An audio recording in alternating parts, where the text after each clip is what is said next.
Hey guys, it's Jay. Monica. And the rest of the crew will be joining us, the SOAR crew hopefully will be joining us shortly. We are very excited to have everybody from the SOAR seminar team with us today. Monica and I have been running around like crazy. There's a lot going on in the J. Monica Busy household. Professionals. Real estate has got us tied up. Consulting. There is Big Ray. Big Ray in the house. Ray, what's up, dude?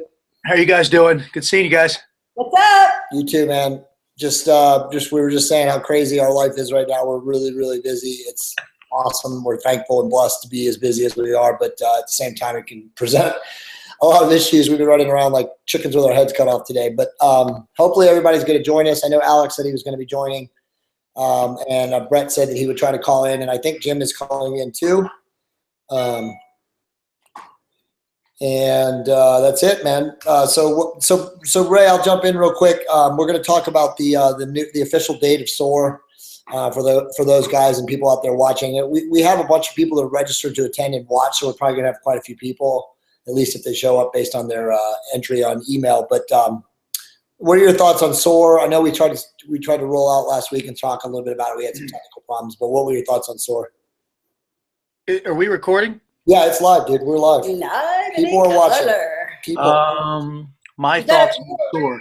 You know, I know we're talking about just kind of branching off and doing some different things with it, but you know, I'm pretty pumped. I mean, you know, we've done a few seminars here and we've had nothing but positive thoughts, and I think you know, we've been successful. You know, my definition of successful is the ability of helping others help themselves.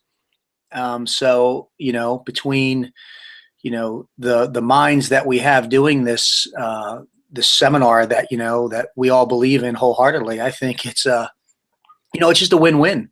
I mean, good Lord, look at the last one we had. Look at I call him Doc. What was Doc's name? Pulling what, 415 like it was Calvin? Oh yeah, Doctor. Yeah, pulling it like it was what, 145 pounds. I mean, yeah, he's an animal. You know what's awesome? I mean, yeah, he took instruction well. He took instruction well. I mean, you guys were, you dialed him in. We dialed him in on a few lifts, and I was that was the only lift I was off on. I was I called most of the other ones, but I was way off, which is rare for my powers, my power maxes. But yeah, he's a really, really strong dude, man. That's all you can really say. And he's got a big heart. I love him. He does. But as far as the vision and I think how we're branching off, and I mean, I'll let you get in all that. I think the sky's the limit. I think what you're trying to do is nothing but positive. I think we can reach a lot of people, and that's what it's all about, is being able to pass on the knowledge that we have to others, so they can do what they need to do. Motivate and educate. That's my motto, and that's why I'm with you guys, because you motivate me and educate me on a daily basis. Everybody that'll be on this seminar, or excuse me, on this call does it. And, right. I learn from the people in the courses, I mean, we feed off each other. I think it's great. I always give the standard answer. I'm pumped, but it's just because this is just good stuff. This is not fly by the seat of your pants type things we're teaching. We're teaching, I mean, has anybody calculated the time that we all have in our professions? I mean, it's ridiculous. It's like over 100 years of knowledge and just wealth. I mean, good Lord, I'm always picking your brain and picking Jim's brain. And what I like about what we bring to the table is no one has an ego. I mean, if I need help with something, I ask you guys, and it's vice versa, I mean, so all in all, dude, I'm going to say it one more time. I am pumped. I'm stoked, and I can't wait to see what's going to happen here. Awesome, man. What are your thoughts? I think what's awesome about the whole SOAR seminar is when you put these people in a room, all these people want to be better. They want to age optimally. They want to learn how to be the best version of themselves possible. And you put that in a room, and then you put that in a room with us and everybody sharing their knowledge, like you said, and their application of what they do. It's amazing. It is absolutely amazing. I've been to seminars. I've been to like self-help seminars. Everyone's all pumped up. And woo-hoo. I mean, this is stuff that you use in everyday life. This is like, how can we, as we age, as we grow, how can we do it effectively and live the most optimal life possible? I mean, where do you get that? You don't get that anywhere else. Yeah. Yeah, I would have to say it's true. I mean, obviously the seminar was great. You know, I think we had 16 patients, and then we had, you know, on the first night of the seminar, we probably had 100 plus people at the first seminar on Monday night, or excuse me, on Thursday night, and then close to probably 50 to 60 on the Friday night seminar, and then, you know, from the people that attended the gym sessions on Thursday and Friday to the beach sessions on Saturday morning. I think we actually ended up having 30 plus at the beach, right? We had a ton of people, you know, it was, yeah, we learned a lot of things on the beach too. You know, I don't want to cut you off, but we had a woman who was scared to death of the water. Yep. She faced her fears. I mean, that was a win-win for me, you know. Oh, look who's here. What's up, Alex? Can you hear me? Oh my God, we can hear him. All right. Woohoo! Yeah. He has a voice. The inefficiency, you're not just a pretty face anymore, bro. The inefficiency of the Google Hangout bandwidth is amazing. It actually, it's funny because, you know, Nelson and I and Will Brink did one last night, and the same thing that happened with you, Alex, on Tuesday when I was tweaking it happened with Will. Mm-hmm. And we were both like confounded. I mean, it took us literally like 30 minutes. We were just like, this is just, you know, effing BS. We're done. And I'm like, but just humor me and do me one favor, and I'm going to log off and you're going to log off, and we're just going to reboot our computers and then we'll try it again. And sure enough, like magic, it worked. So yeah, the whole inefficiency of the Google Hangout. But so anyway, we were just talking about SOAR, Alex, and like, you know, how it played out, and you know, I'll just introduce Alex real quick. So Alex, to everybody that's watching, Alex is writing an article for Ironman magazine. What's up, guys? How you doing, Brett? How you doing, sir? So what's going on? Alex is writing an article for Ironman. It's going to be hopefully published, I think, in the April edition. He's getting it to the editors tomorrow. And Alex was there on It was there Friday night, and he got to see Monica and Ray and Jim present. So anyway, with that said, Alex, what were your thoughts on SOAR? Yeah.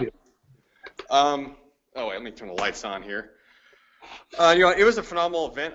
I thought it was interesting just because you got to see something that was, you know, in its first incarnation, and, you know, like, I mean, we discussed many times before, Jay. You know, I guess you'd say anti-aging medicine or anti-aging therapy modalities. They're going to be, or, you know, they are emerging as like this they are an emerging market within society. So to have an event that's kind of, you could say, the you know, almost like a pioneering event of its kind, it was very cool to witness. Very cool. It is awesome. It's awesome. Dr. O. What's up, guys? So we were talking about SOAR and our up-and-coming new launch date. We're at October. So what are your thoughts on SOAR? What did you get from it?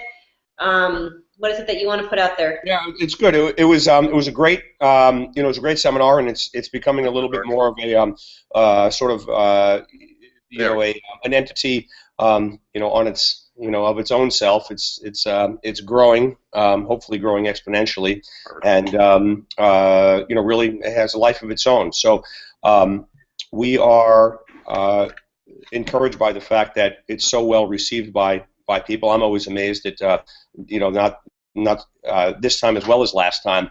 It went very, very well received, as evidenced by all the you know, the positive feedback that we see on Facebook. And I think that as time goes by, we'll be able to continue to you know, push the envelope and enlighten people as to what's out there, emerging technology-wise, et cetera, and you know, really just keep advancing, you know, at the forefront, and that's really what it's all about. You know, being able to help people and also make people aware that you know, they are in control of their health, and they're not you know, they're not to be victimized by the very, very flawed system. So you know, I'm encouraged by how it went this time. It was much more organized than last time, and, you know, again, last time we were dealing with a you know, a beta test essentially, but this is it's a work in progress. It's something that's hopefully going to continue to evolve. So it was I mean, I had a great time. I enjoyed it a lot, and I think it's a great service, and allows us to service line, and allows us to really help people, and also we learn at the same time by fielding all the questions, et cetera, et cetera. So everybody gets to grow during these seminars. It was a lot of fun. And then it's great, too, because we get feedback from other people on perhaps what we can do differently, how can we improve it. And so the great part about it, what I like, is that this October, when we have the next one, it's going to be even better than what we had initially, because each time you grow, you evolve, and you figure, okay, this works, this doesn't work, let's do this, let's do this. So yeah, it's awesome. I'm excited. So Alex, like, what are the highlights as far as like what you're going to be putting in the article and stuff like that? Like without spilling the beans. Yeah, without you gotta have spilling the people buy the magazine. In the article itself, I'm writing from a personal perspective in terms of tonality, but I'm just going to encompass the fact that it was an event that targeted, sort of all, like, at least at this time, like all possible avenues of, I would say self-development, where you had physical health, mindset, you could argue perhaps mental health, or mindset mentality, and you also had, had hormonal health, and, an aspect of, long-term care. So it was not just, it was not just something that was put on for the sake of just talking about, let's say, just hormones. We're talking about, let's say, or just how to train, but it tried to be, all-inclusive. awesome. And then, writing it from the standpoint of someone that is, relatively young relatively young compared to the demographic, but taking like a long-term perspective of, okay, since this is probably going to be the frontier of medicine, so to speak, for the next, however many decades, as the population ages, what is my personal perspective on it? Right. You know what I think is great too is because with the SOAR seminar, I believe that it's going to enable people, like Dr. O was saying, is people are going to take responsibility for their own health. Because it's something, our healthcare system is completely bogged down. There's so many, everything's about this. It's all about the insurance companies and what the insurance companies cover, and the patient has now become the number as opposed to the person. And this is, for us, I believe our goal is to teach people how to take responsibility for their own health and put themselves at the forefront, as opposed to putting well, my doctor says blank. And people should know this is what feels right, this is what feels good. And I mean, both Jay and Dr. O's speech, you weren't there on theirs, but their whole topic was amazing because it helps men and women understand what's going on with our bodies, which many of us don't know. Right. Yeah. Brett, what would you say right now the number of doctors that are literally absolutely refusing now to participate in the Obama plan and only taking cash? Oh, are you kidding? Well, first of all, surgeons are almost uniformly out. Okay. Right. So the subspecialists. Well, come on. I mean, the subspecialists just won't even bother. I can tell you. It's a very flawed system. As you're well aware, it really is. There are a lot of frustrated doctors out there. The attrition rate is very, very high. At this point. So I can't give you a number, but I can tell you that very, very few that I know are even hearing that word. Obamacare. We just don't do it. Particularly, and I'll tell you, for this type of stuff, my anti-aging regenerative practice, it's never going to happen. Right. It's never going to be an insurance-based practice at all. It's just not going to be. Not because I'm against insurances. I'm not. I am against the fact that doctors are literally, and particularly again, subspecialists, we are literally being insulted by the insurance companies. When these guys come from the insurance companies, come to the office and say that they're going to pass X amount of Medicare, I just tell them that it's absolutely insulting. Yeah. We don't even. It's so. They should be embarrassed. It's disgraceful. It's literally disgraceful. It is disgraceful. It absolutely is. It's just, and if you want high quality care, whether it's from the standpoint of in the surgical realms or from this type of stuff, in which is built, 30 years of experience in my case, I'm not going to be settling for measly insurance dollars when I'm spending an hour of my time with individuals. And it's not because I'm worth any more than anybody else, human for human. It's just that, I've spent a lot of time, I've invested a lot of time. I got into the workforce when I was 33 years old, unlike most individuals, I spent a lot of time, and that time is worth money. Now, that said, you're going to get high quality care for the money that you're spending. And you know what? You're going to pay. You get what you pay for, just like everything else. You want to go to a doctor who takes Obamacare? That's fine. I have no issue with that. But you know what? Don't expect your high quality guys to ever take it, because they won't. Well, let me give you, Brett. Let me give you a story real quick. So my dad, who I've recently actually developed a better relationship with. So if my dad's paying attention or watching, hey Dad, it's really good to know you, man. It took 40 years, but it's all good.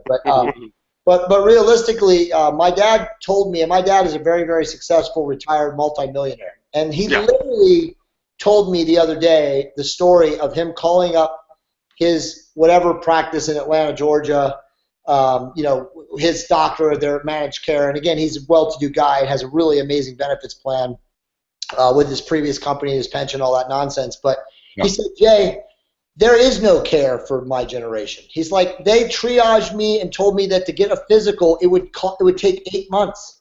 8 months Wow. to get a physical. And he's in perfect health. Right. So I think the truth is, and the reason I'm bringing that point up, and just to see from everything that you guys have all said is, as Alex said, this is the future of medicine. Okay, what we are doing is at the forefront of medicine. People have to be responsible for their own health, their own physical existence, their being, you know, whether they're fat or lean or strong or weak.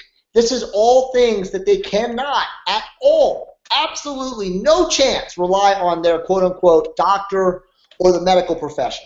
Okay, now there's outliers, there's individual great doctors out there, Brett, as you know. But by and large, the HMO and the PPO, the managed care systems have completely failed. Yeah, and you know the thing about it is that you're not going to find. You really have to search out for guys that are sort of in the know in this regard. And I'm not talking about the guys who are running the TRT clinics. We all know, Alex. I'm sure you've seen, in your short time in Florida here, I'm sure you've seen them advertised left and right. They're almost as ubiquitous as pain clinics, and they all get shut. It's true, and they all get shut down. So they do. They all get shut down. The doctors are thrown in jail, et cetera, et cetera. It happens on numerous occasions with doctors that I actually have been through. Okay, so I'm telling you from firsthand experience. The number of doctors that are well educated in this regard, it is expanding, but they're still very, very, we're in short supply. And as Jay said, it is really the forefront of medicine, and it's going that way. This type of medicine at this point is sort of a, it's a commodity. It's something that is always, well, at least until this really turns mainstream, it's going to be cash-based, period. And if you want to find quality, you cannot rely on HMOs or even PPOs, okay, to be able to get access to a doctor that maybe your dad or assuredly your dad can afford. What your dad needs to do is he needs to bail, and I'm sure you've told him this. He needs to bail from sort of his internist if he's not confident, or if they're putting him on hold for 7 years. Okay, which is oftentimes the case. Okay, they're busy. These insurance-driven practices are busy, and he needs to pay. Okay, I'm not telling you he needs to pay exorbitant amounts of money, but he needs to pay cash and really, search around for a great doctor in his area, and that's the end of it. And forget about it, because you listen. I've told Melissa 1,000 times. Okay, the only reason why we, okay, as young, healthy people, okay, have insurance, as far as I'm concerned, okay, is in the event of some sort of catastrophic. Other than that. Okay. That's it. That's it. That's correct, and that's the only reason why you really need to have it. Okay. Otherwise, okay, you know what? Get an HSA account, put your $6,000 in or thereabouts, okay, and use that on a very, very good, qualified anti-aging physician. You'll pay cash. Okay. Yeah, it's going to be a little bit more expensive. Okay. So that's your HSA. It's your write-off. Okay. $6,000 a year. Okay. Your money is better spent. Okay. You can buy a lousy insurance plan. Okay, it's not going to be a problem. Okay, you can buy a lousy one, take the HSA dollars, put it in, okay, $6,000, and then spend your money wisely, okay, on a good anti-aging, whatever you want to call it, an age management physician, okay, who's qualified, who's boarded, okay, who's a reputable guy, not one of these chop shop places, okay. Find a good doctor, okay, and there are plenty of them out there that are trained, okay, and that's going to be your best bet. They are going to be. But can you actually do that right now with the way he's coming down on people, quote unquote, not having benefits? Because you guys all know this. I have a friend that just got a $4,000 bill. From? He has benefits, and they said, well, you didn't have the right benefits. Yeah, you know what? I'm hiring people now. Can you do that and not have technically benefits and not get fined by the Obama, whatever it's called, it's age 95 or whatever? Well, because I'm so not insurance based at this point. Okay, I'm out of the game. I can tell you that sure there are regulations. I'm not quite sure what one's coverage needs to be, what one is obligated to obtain. Because I haven't even. You know what? I don't even look. Okay, I can just tell you that you do need to have some sort of rudimentary coverage. I'm not sure how extensive it needs to be. I'm not so sure. What I can tell you is that this would save us literally $6,000 a year. My suggestion is this. Okay, as I had said before, get the for a young healthy guy. Okay, buy the lowest qualifying. Okay, so that you don't get fined. Okay, the lowest qualifying plan. Okay. Get something that has a high deductible, so you're saving money, okay, and take the extra dollars, okay, that you would have spent. I mean, I pay right now because I myself have not done this yet, okay, but Melissa and I were just having a conversation about this yesterday, okay. I pay $1,300 a month, okay. That's what we pay. That's right, okay. So what you're talking about, Jay, is 12, whatever, $15,000 a year, okay. Money is better spent. I can tell you, money is better spent buying an HMO, as an example, which is going to cover you for emergency room visits, something that's catastrophic. Right. I just take HSA money, which is going to be, as you know, a tax write-off.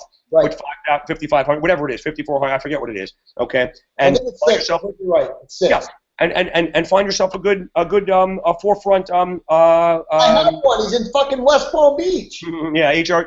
What do you call it? Whatever you want to call it. Yeah, age management physician. It's true. Yeah. It's true. And we've actually instructed some of our patients to do just that.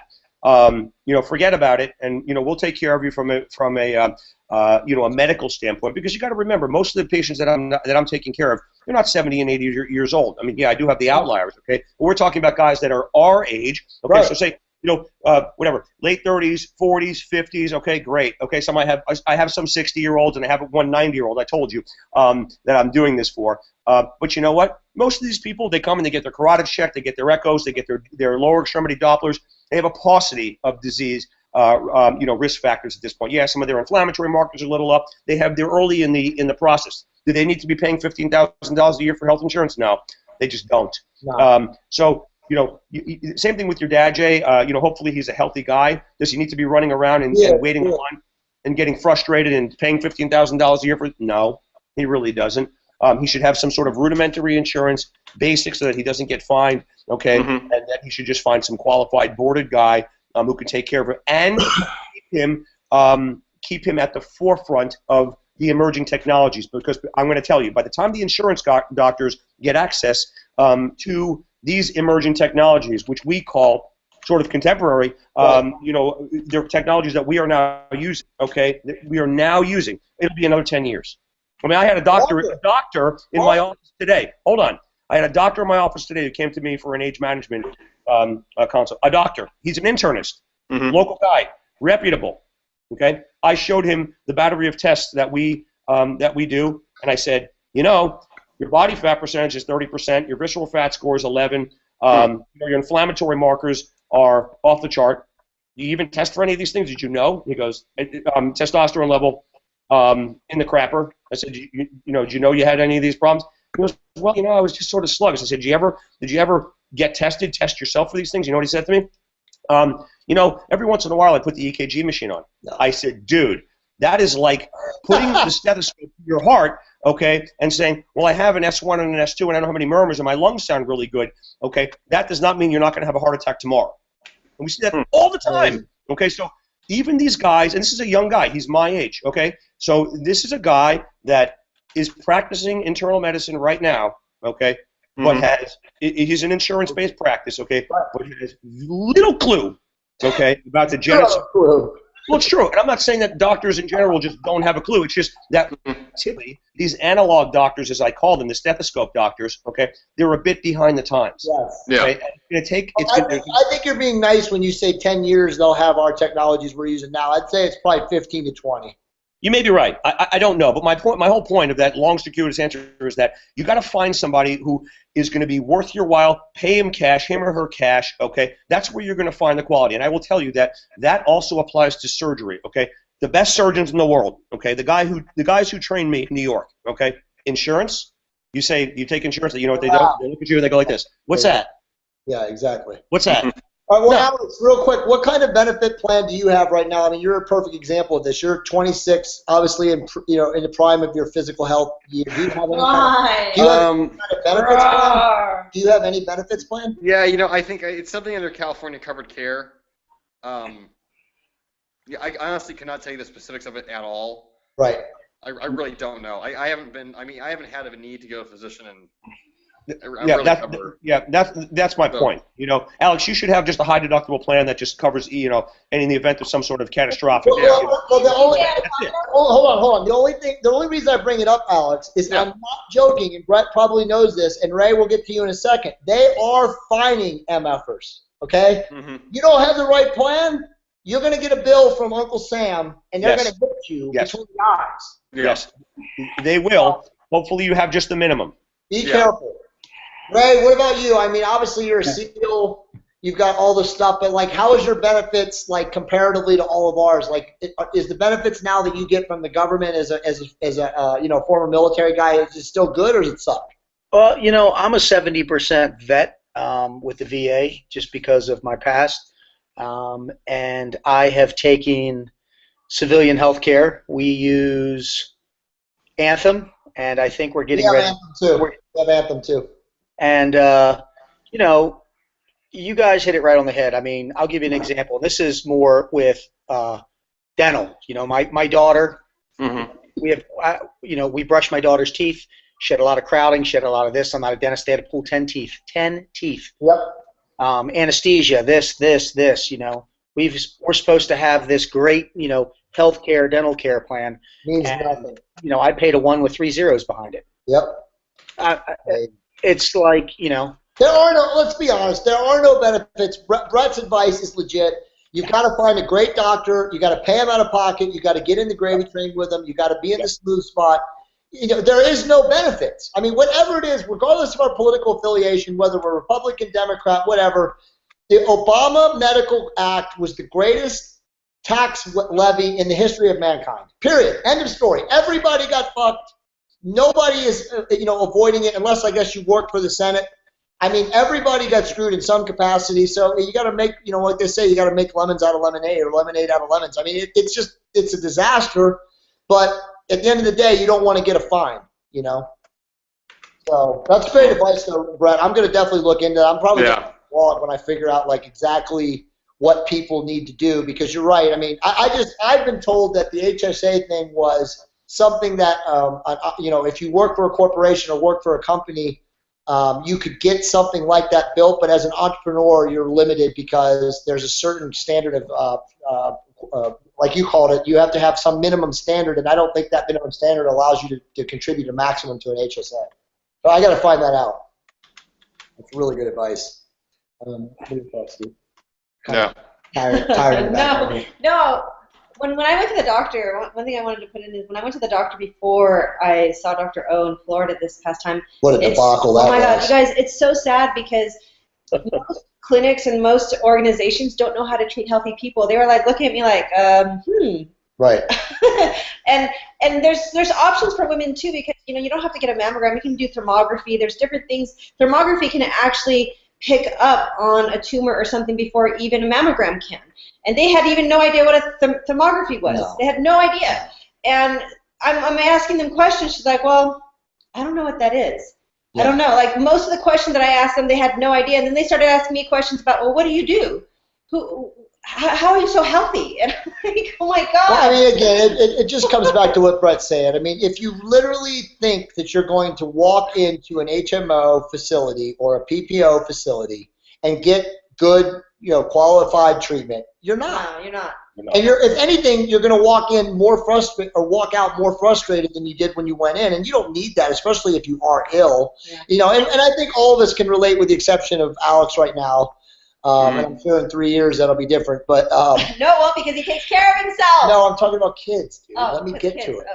Oh, okay. But you are kind of hamstrung, Brett, as you know, when your kid is really sick. Yeah. And you're not, because you can treat them yourself. But the reality is the average person, the kid gets sick, the goddamn schools won't even let us, admit them if they don't have a note from their doctor. I mean, it's so nebulous. And you know, what's happened in the last week in California is we've had this like massive heat wave, and so all the pollen's bloomed, and so everybody is miserable. Allergies, histamine reactions, it's craziness. And we couldn't even get my daughter, who's like barely able to breathe, even into the doctor. Like Monica called 3 days in a row, and all we wanted to do was get like a really powerful histamine blocker or whatever. And they're like, "We're really sorry, but what did they tell you?" Yeah, they said that it was a 2-hour wait, and that 2-hour wait. If they could get us in, that we'd be lucky. But you know, we can try tomorrow. So yeah, no, it's a joke. I mean, you can't even make an appointment in Southern California with like, you know, a $1,300 a month premier PPO with Anthem. You know, so it's truly. So that's exactly why you have to take your health into your own hands and go to SOAR in October, so you don't have to deal with all this crap. There. I mean, you know, Jay, one of the other ways that you can circumvent things, just to sort of throw it out there for people that may be listening and may be unaware of these practices or this sort of concept. One of the things that is very, very popular in Florida amongst doctors and patients, obviously, is in the event that there is a problem and you are, you know, you have insurance, whatever. A lot of these doctors, you know, they're not necessarily taking cash; they're taking insurance, but you can search out these individuals who offer these MDVIP plans. So what they're doing is they're trying, I liken it as somebody who sort of wants to take cash, may not have the patient volume if he or she did take cash, but you still have fast access to them by paying a certain premium per year. So you get your own waiting room, you get your the doctor's cell phone, okay, and it's like getting a fast pass at an amusement park. Yeah. So that's sort of the hybrid between somebody who's trying to you know, bridge the gap between insurance and an all-cash practice, but really has not decided to stick his or her neck out yet. But those things do exist. So if you're frustrated based upon what you have, Jay, right now, you may look for people that are in these MDVIP practices, which, again, are insurance-based, and you pay a little bit of extra out-of-pocket every year. I forget what the it's not exorbitant, not at all, and it will get you. I'm not going to tell you it's going to necessarily get you better care, but it will get you faster care because I sort of empathize with you know, Monica's plight. You know, what she had described there, and you know, the delay, and you know, it takes weeks and whatever, you know, to get into these individuals, you know. But that's one of the problems with having an insurance-based practice. Right. Okay? You have 9 zillion patients. Okay, you are, you know, some of them are, you know, under these, you know, these capitation plans where they can only spend X amount of dollars per patient. Right. You know, the offices are really like patient mills. They're running through these offices. They spend 15 minutes with an individual. They don't listen. They're just moving as fast as they can. And you know, therein lies the you know, the downfall of medicine. Which again, if you go to a you know, a good age management physician who you know, you're paying cash to, hopefully he or she is not you know, running this type of shop, and he or she is listening to the problems and you know, processing and making the right decisions you know, on your behalf. You can't say that for a lot of these doctors who are trying to see 50 patients a day. That's just unreasonable. But that is a function of insurance company payments or lack thereof. Their own hands. All right, so let's. So we got like 30 minutes here. I'm gonna, at the last 5 or 10 minutes, we're gonna announce the date of when the next SOAR is and talk a little bit about it. But let's just talk about some current topics. I'm gonna start with Alex real quick. You know, Alex, it's so funny how the world works out. But Alex, you know, did a guest post on the blog the other day about testosterone and depression. You probably saw it, Brett. It's an amazing article, very well written. It's already indexed like crazy across the web.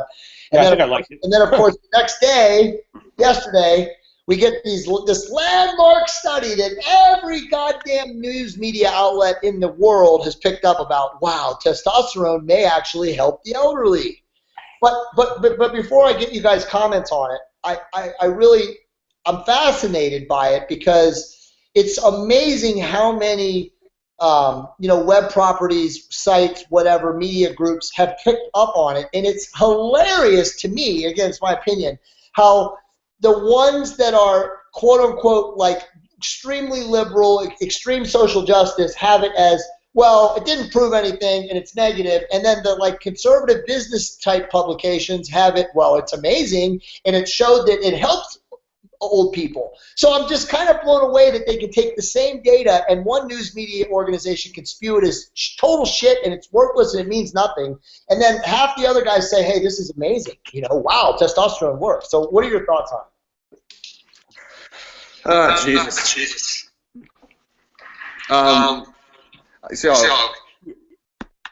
Yeah, I saw the study. Obviously, it's pretty comprehensive. It's longitudinal, so to speak.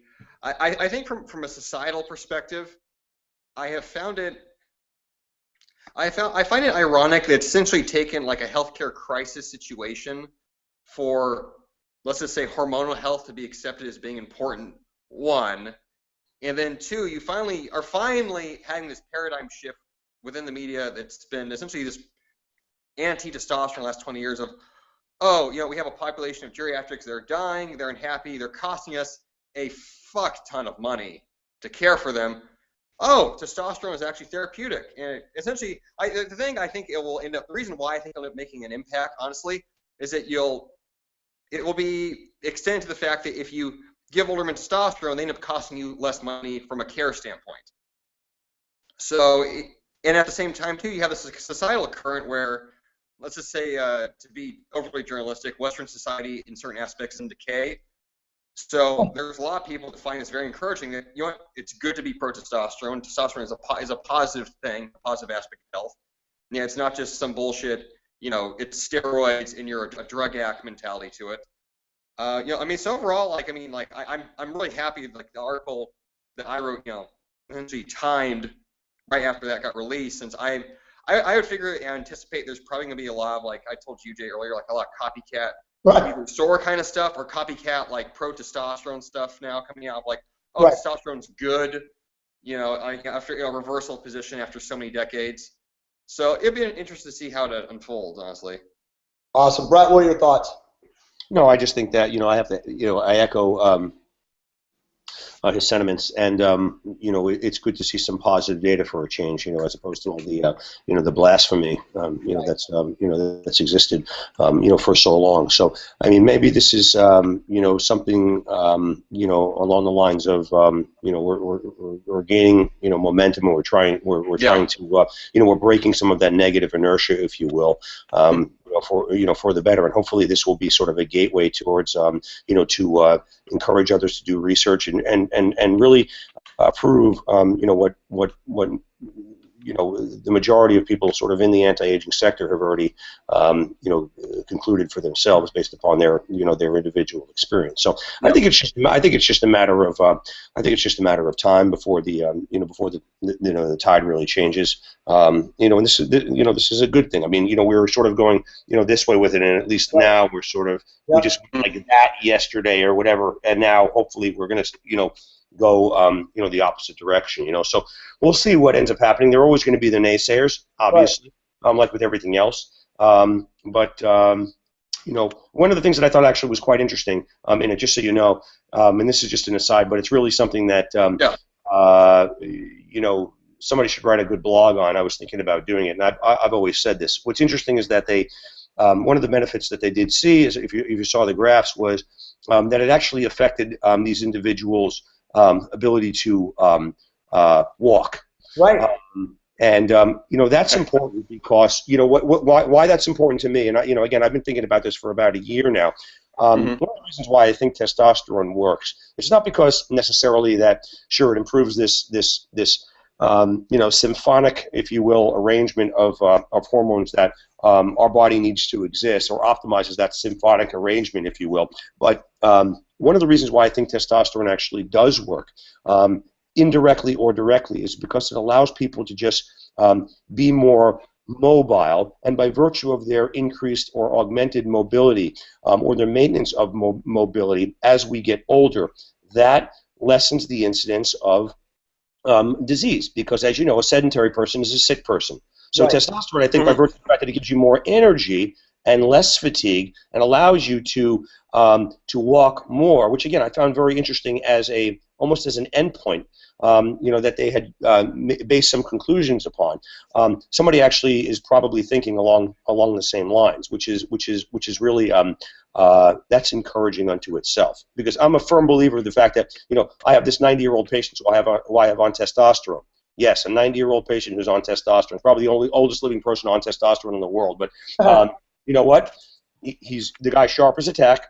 He's just on some transdermal stuff. He came to me and said, I started feeling a little bit tired. I said, you just starting to feel tired? After all these years? And he said, yeah, he's got a sharp brain. And you know what? Just from the standpoint of keeping this guy active and mobile, forget about the libido, and I didn't even talk to him about it, quite frankly.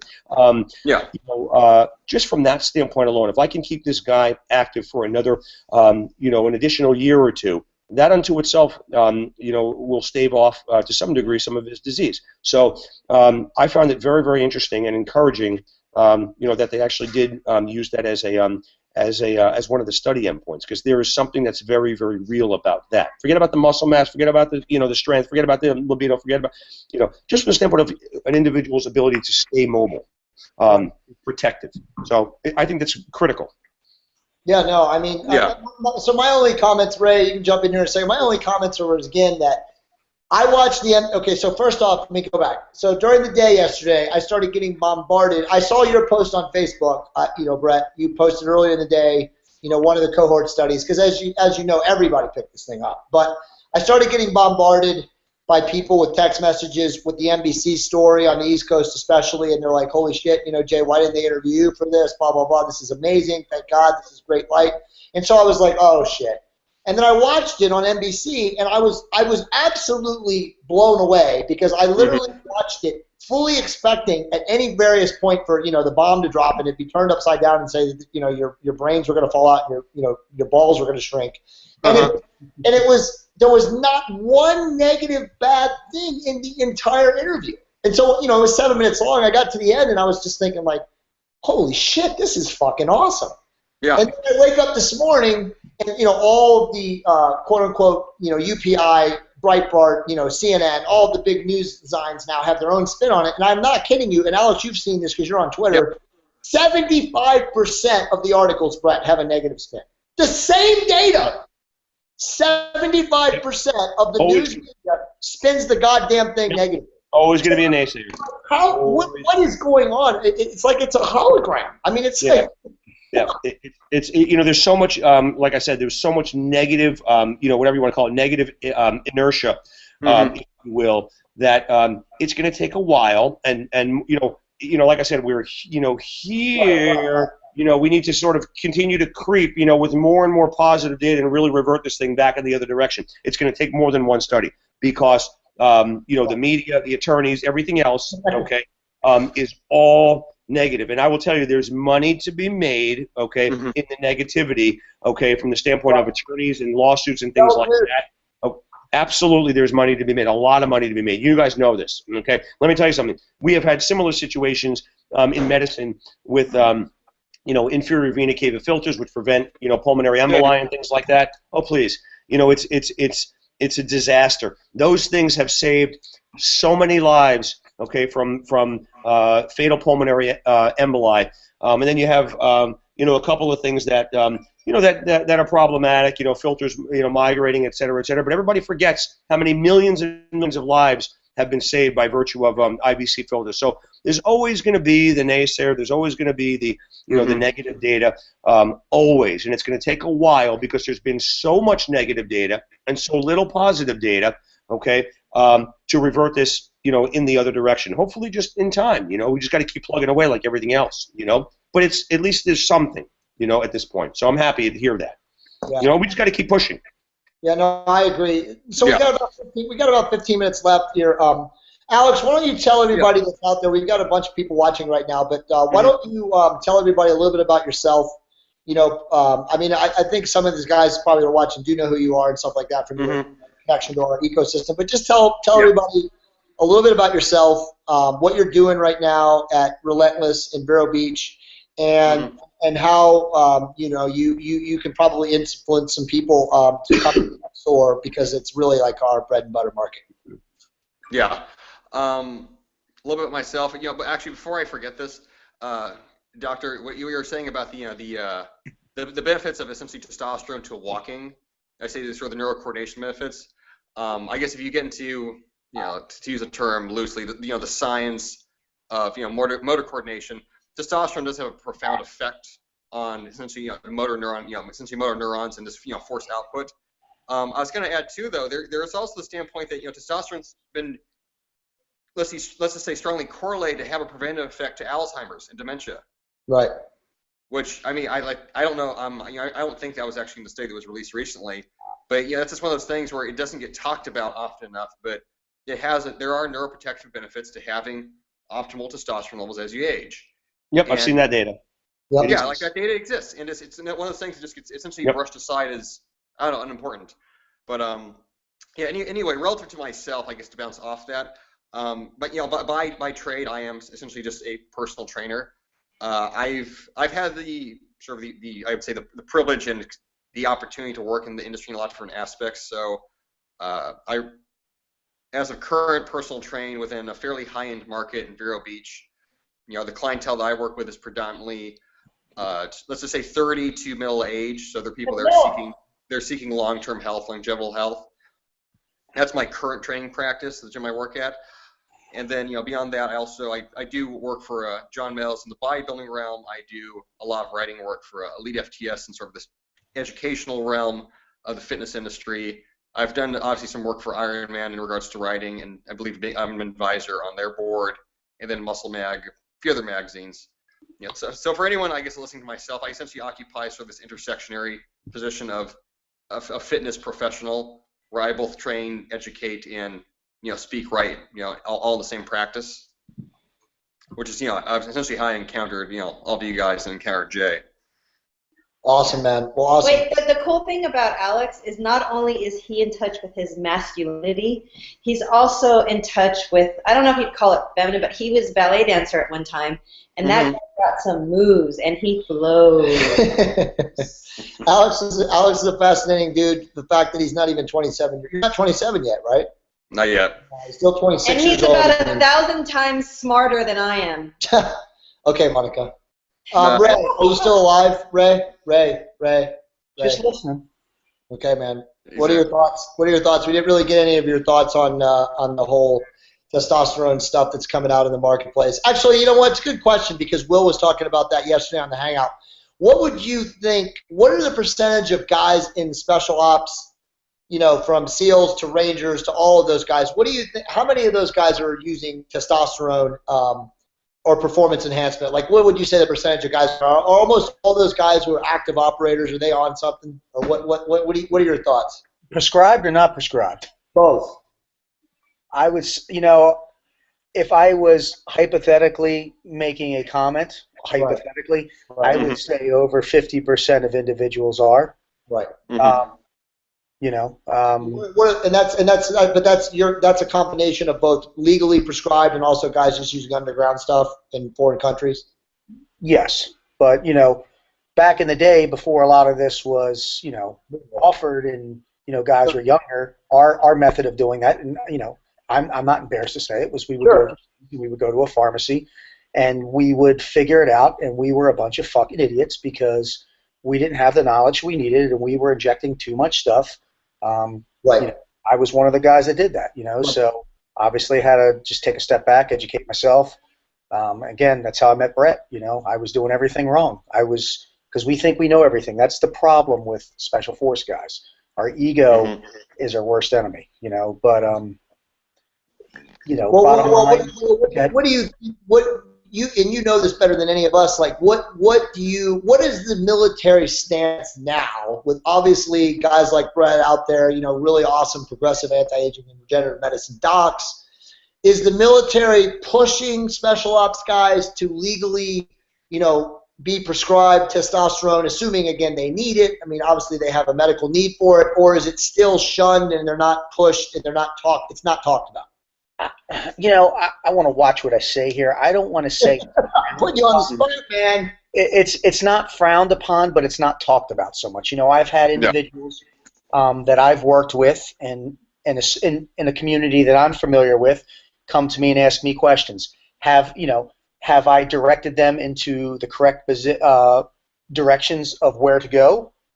Yes, I have. They all come to me, you son of a bitch. So but but that's as far as So, what do? All I do is give people the facts. Right. No matter who it is. And then I say, hey, if I were you, I would do this, and then they do it because I don't have to watch what I say, obviously, but, it doesn't matter. I tell guys, hey, read this book, read this literature, do this, do that. Listen, bottom line, I tell guys, get your fucking blood levels checked.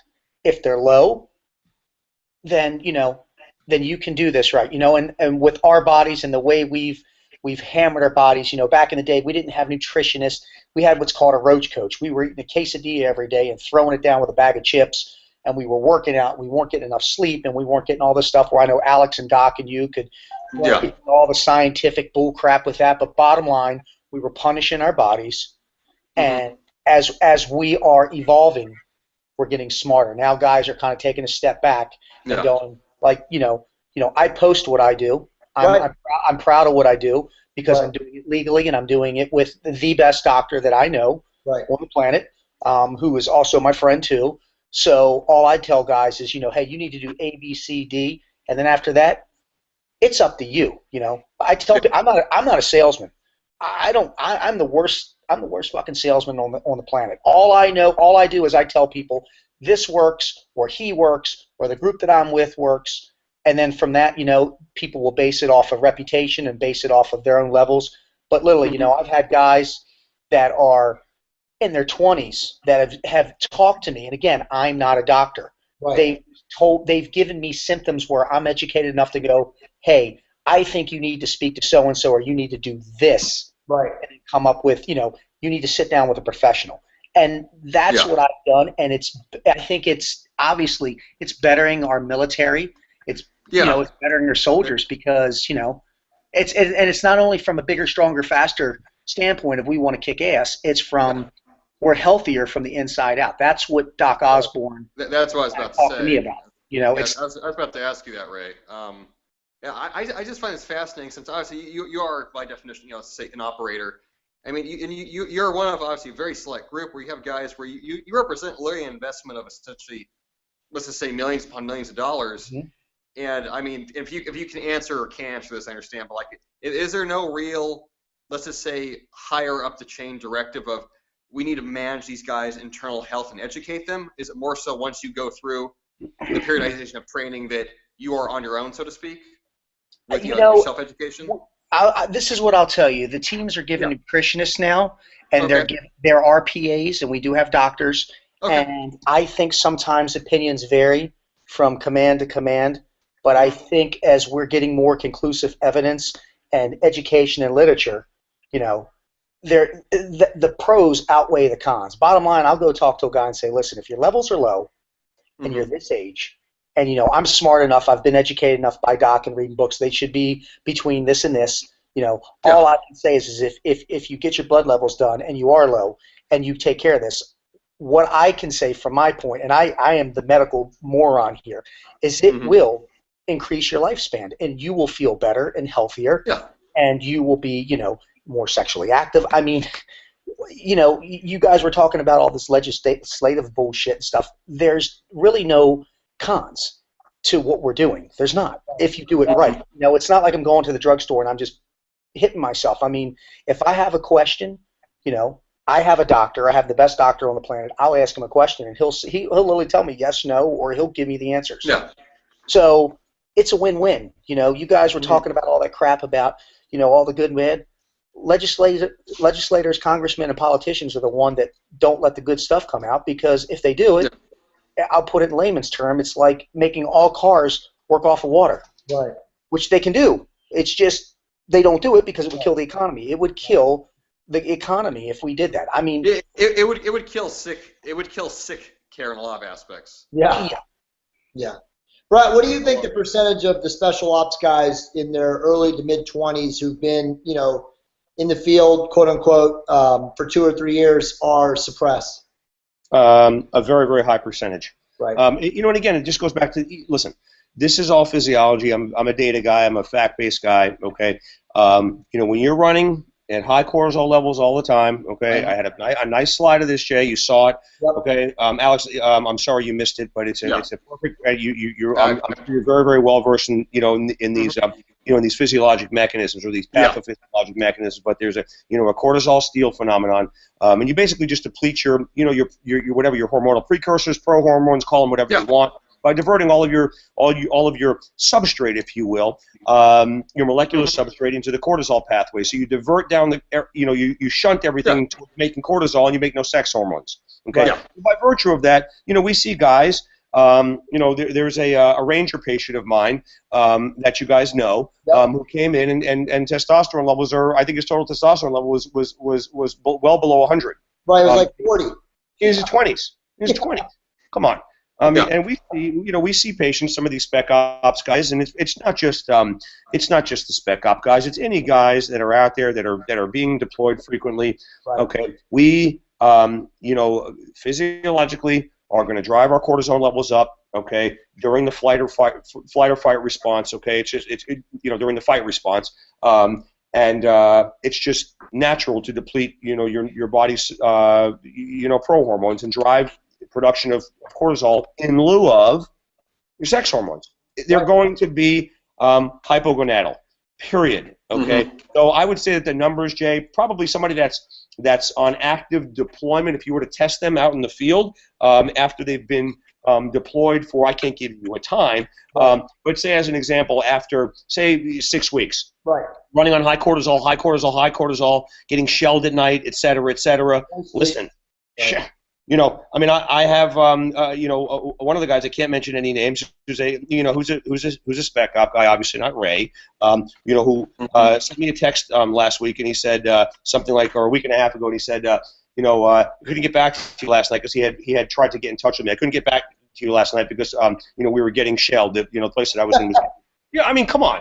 Your testosterone levels are going to be in the crap. I mean, there's just no, and we can't even relate to something like that. We just can't. Ray can, but we can't. You're running on high cortisol levels. You're just not going to be making testosterone. Your body's not concerned about that. Your body's concerned about getting the hell out of there and surviving, right? So the answer to your question is probably, these people that are out there and deployed 6 weeks or more. I would say probably upwards of 75% of them have testosterone levels that are way less than 300. Would be my guess. Right. So for all the guys that are going to be watching this on the rerun, I'm going to announce SOAR here in 2 seconds here. We've got a couple minutes left. But for all the spec ops guys, anybody in the service, any service personnel, cops, firemen, military, please reach out to any of us, anybody on the SOAR team. We will absolutely help you. It is our mission in life to help you. We're not going to rip you off. We're not going to charge you a cent. We literally are going to tell you what to do. If that means working with Dr. Osborne, if that means getting your blood measured first, whatever, we will help you. Okay, so drum roll, please. We got a couple minutes here. Okay, guys, so this is the first time we're announcing this. SOAR is going to be, the next SOAR event is going to be in October. It is going to be the 13th. Thursday through the 15th, Saturday, so 13th, 14th, and 15th, Thursday, Friday, and Saturday. Place and location to be determined. It is going to be it may be at the same place we had it before. It may not be. It'll be either in Jupiter Beach or West Palm, but somewhere in that area. Details, full itemized details to follow. Again, you can go to our website right now, which is SOAR, SOAR forever.com, and most of the information is there. But stay tuned for further details as far as like how we're going to do, what we're going to do, and where. But those are the official dates. So what are your thoughts? Super excited. It's going to be even better. Totally. Constant and never-ending improvement. And go ahead, Brett. Go ahead. I was just going to say real quick, we have a limited number, okay? There's a limited number of people that can attend and especially be evaluated by Brett over a 2-day period. So it obviously behooves everybody who's interested in coming. We have right now, I think, 6 or 7 people that are on the waiting list that are going to sign up.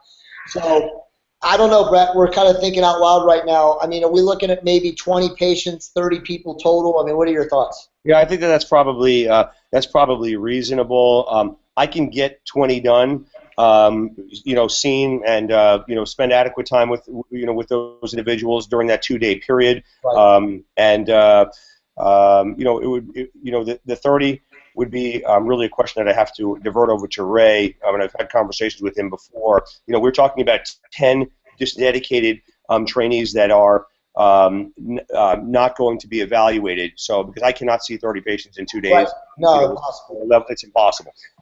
So 20 is my max. How many people can Ray be attentive to on the beach? Ray, is 30 a reasonable number for you, or is that unreasonable?